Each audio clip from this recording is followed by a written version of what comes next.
বলেন তো, আমাদের মায়ের পেটে যখন আমরা ছিলাম, প্রথম আমাদের সাইজ এত ছোট ছিল, এক ফোঁটা পানি, নাপাক পানি, মাইক্রোস্কোপ দিয়েও তো আপনার হদিস খুঁজে পাওয়া যায় না। তা আপনার অহংকার আসে থেকে? আপনার বাবার পিঠ থেকে যখন মায়ের জরায়ুর ভেতরে যে আপনি পড়লেন, আপনি এত তুচ্ছ, আমরা এত তুচ্ছ নগণ্য ছিলাম, মাইক্রোস্কোপ দিয়েও আমাকে খুঁজে পাওয়া যায় না, সে আমি অহংকার করি। মায়ের পেটে 8 মাস 9 মাস তিলে তিলে আমাকে বড় হওয়ার তৌফিক দিলেন কে? দুনিয়াতে আসার পরে হায়রে দাঁত নাই, হাড্ডি চাবাইতে পারি না, ঠিক কিনা? আচ্ছা, বারোখালীবাসী, আপনাদের ঘরে যাদের 6 মাস 4 মাসের বাচ্চা আছে, ওরা গরুর হাড্ডি খাইতে পারে?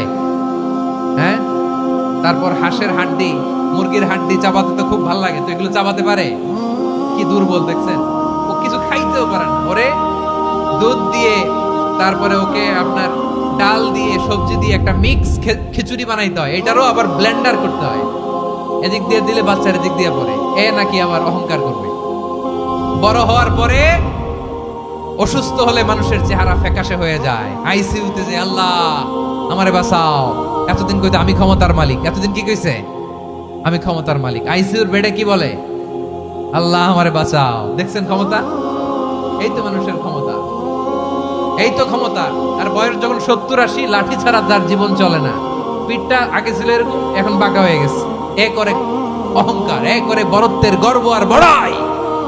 আল্লাহ বলে মানুষের জন্য অহংকার সাজে না, বড়ত্ব মানুষের মানায় না, দাম্ভিকতা মানুষের মানায় না, অহংকার গর্ব বড়ত্ব এগুলো একজনের জন্য। আওয়াজ করে বলেন তিনি কে?